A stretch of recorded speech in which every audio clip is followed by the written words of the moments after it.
這道豆芽佐魷魚的家常菜，我们一家7口都很爱吃，分享給朋友們。這4隻鮮魷魚花了60塊錢啊，我們先給它處理一下，因為我們是灼的，所以我們這表面這個皮盡量不要影響美觀。這些內臟就是不要啊，然後魷魚頭就是把這個眼睛給它處理掉，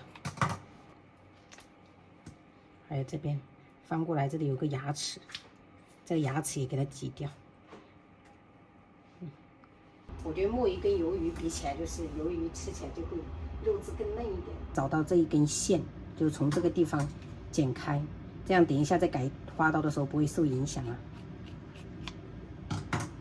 然後敞開了過後，你看，把這些給它處理掉，然後清洗乾淨了。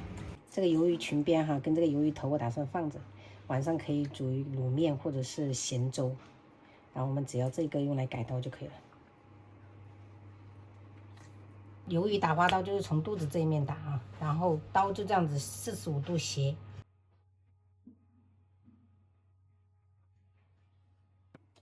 然後接着再給它掉個頭。然後直接正面打，然後打的時候我們就可以看長短啊，給它切開。後面部分比較長的就給它1分為2。淋油的這個紅椒建議朋友們這樣子給它打薄一點，這樣會更美觀。然後蔥白部分給它稍微劃破。再洗一小撮這個乾辣椒段呢，準備一點大蒜，然後拍破，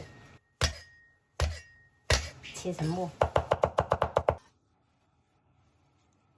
開水裡面我們就要加一點這個鹽了，讓它入味，然後食用油倒一點，把洗好的豆芽放上去，給它汆燙熟。盡量選擇這種綠豆芽會比較脆，那種黃豆芽的話會比較硬一點點，影響一點口感。這個豆芽一定要給它煮熟哈，像這樣子。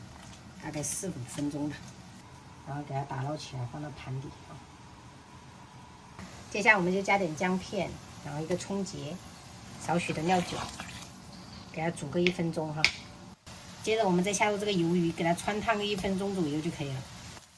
千萬不要燙太久時間哈，不然會老。再把雞油的這幾樣給它鋪上去。最後我們再淋上這個熱油，再倒一圈蒸魚豉油或者是醬油都可以。烤一飯了。今天中午炒了一個包菜炒臘腸，白灼蝦，同花菜清炒的，然後豆芽灼魷魚，這個是紅燒牛腩。我們今天中午就這樣吃。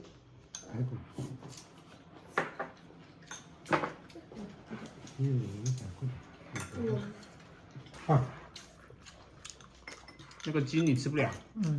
我吃。中间的这比较好。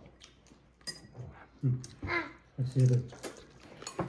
我跟那些，你拿一单的价钱多少？這個幾分割球？